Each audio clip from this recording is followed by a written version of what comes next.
In this section we're going to talk about the language of guitar. There's a few things to remember. One is Roman numerals. If you've ever done Roman numerals at school, you will know that an I with a dot is Roman numeral for 1. It's a lowercase I for 1. An uppercase 1 looks like a big I with the 2 lines at the top and the vertical line in the middle. Across the bottom of the screen you'll be seeing examples of lowercase, and these equal notes. And it's important to understand music not just as the names of the notes A, B, C, D, E, F, G, A, but to know the degrees in which they're coming in, so that you know the importance of those degrees. The uppercase, which will be coming across the screen now, they are chords, and they are also in the same place in the degree. And these are really important later on when you're understanding major, minor, and diminished chords, and what their importances are within music. One thing that's different about, there's good guitarists and then there's great guitarists. And sometimes you watch these great guitarists that seem to be able to pick anything up at any time, may not technically be as amazing as this person over here who has to learn everything they do. The difference is music theory. A lot of people find it annoying, but it's effective. And what it does is it tells you the language of music. And once you've got the language of music, you can play anything. And the interesting thing is, it always goes back to the simple rules. When you discover something that theoretically looks really frightening, most of the time you'll find you go back to the bare basic rules and the answer is there.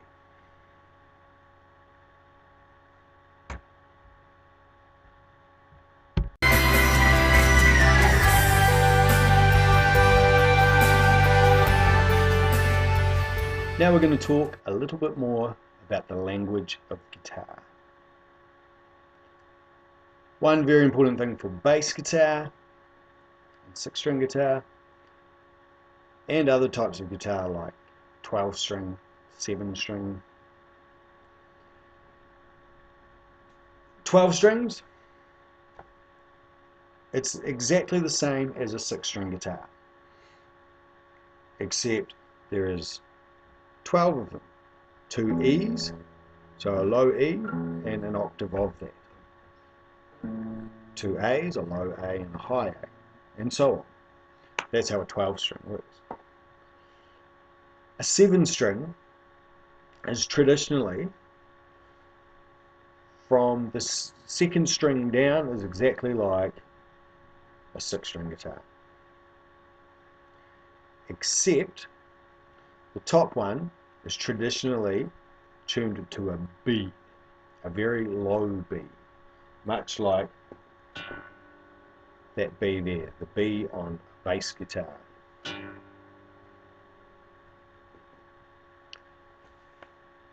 But we're going to stick with tablature with 6 strings. You should be able to understand how to relate it to something else. If you see 7 strings, you'll know, it'll tell you what the tuning is, if it's different from the traditional B, E, A, D, G, B, E. 12 string, they'll probably just have a little note in the corner saying this was normally played on 12 string. Often they don't have tab with 12 strings, but you could do it. Okay, so this is tab, and it's what it looks like. What we've got here, down this way, vertically are the strings. So this one is your E string. The second one is your A, D, G, B, E. You know how that is. The other thing about the language is if there's a circle, that's the string played open. If there's a cross, that means the string is not to be played, or it can be muted. In which case, when it's muted, it makes a sound like, so you barely hear it in the context of a piece of music and a chord.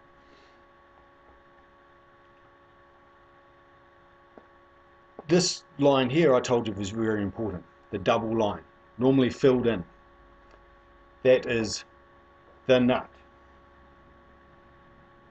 And that's the same on any type of stringed instrument, you will have a nut. If it doesn't have the nut there, it just has one fret line, to know where you are on the fretboard, you need to look down this side. It has the number of the frets.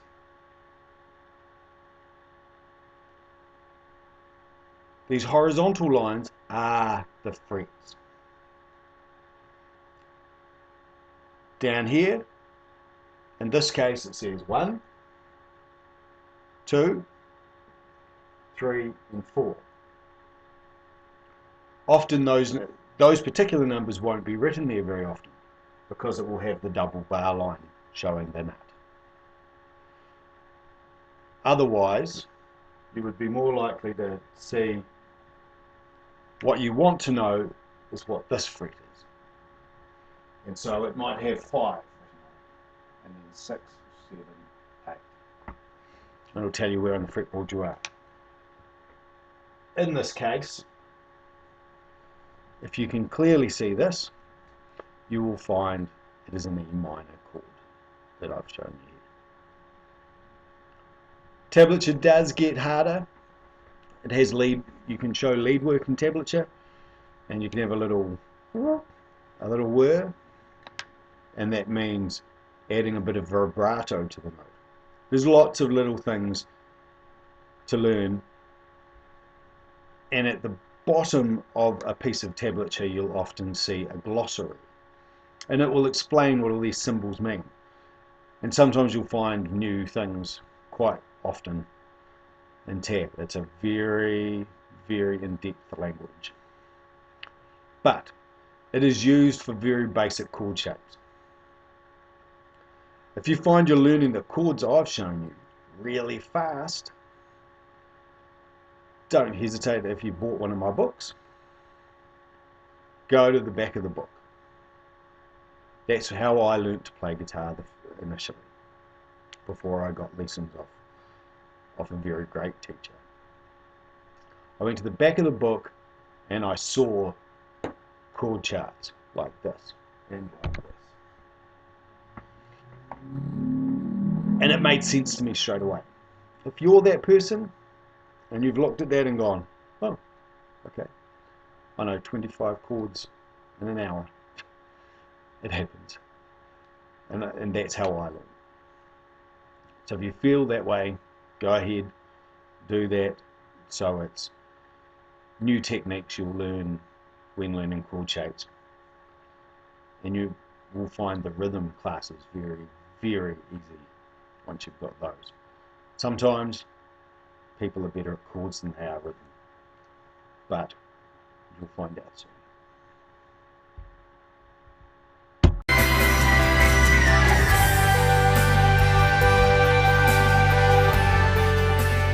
Here we go with some more theory. What you'll find when we start doing lessons in key changes and use of the capo, you will find one of the things when you're doing the key changes, very interesting is the order of the sharps and the flats. As I've told you before, the new sharp in a sharp key will always come up in the 7th degree. So therefore, something very handy to learn is the order of the sharps. And they go like this. The order starts with F sharp. As you know, the key of G major has one sharp, and that's F sharp. The key of C has none. That's part of why we skipped it. So I can show you this part of the theory early on, so new rules aren't coming up so much later on. That's a fundamental rule to know from the beginning. The bare basics is a science that takes all of music theory to really complicated stuff. Okay, so the order of the sharps is F, C, G, and B.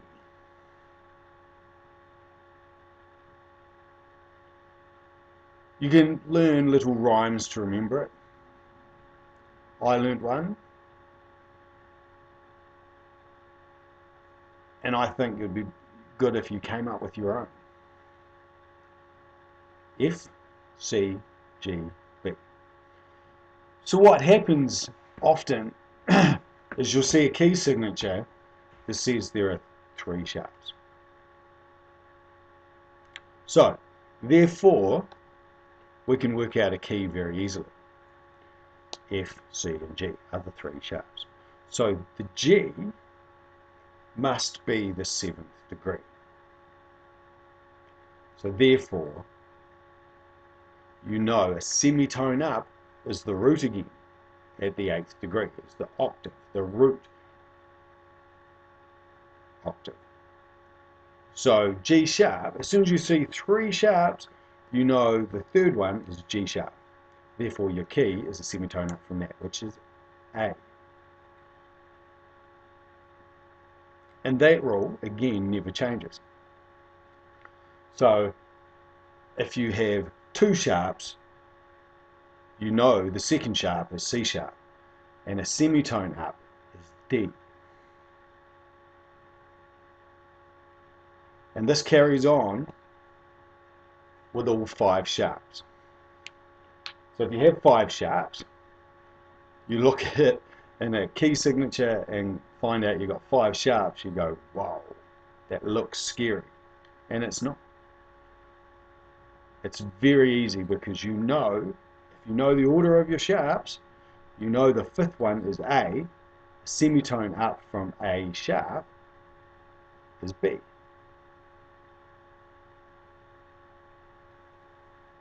I hope that makes sense to you. If you move on to flattened keys, the order of your flats is B, E, A, D, and G. So you start off with the word bead and then G on the end. When we get into the flattened keys, when we do key changes, I'll show you the new rules, because flattened keys are different. The new flat is often the next new key, and it always comes in on the 4th degree.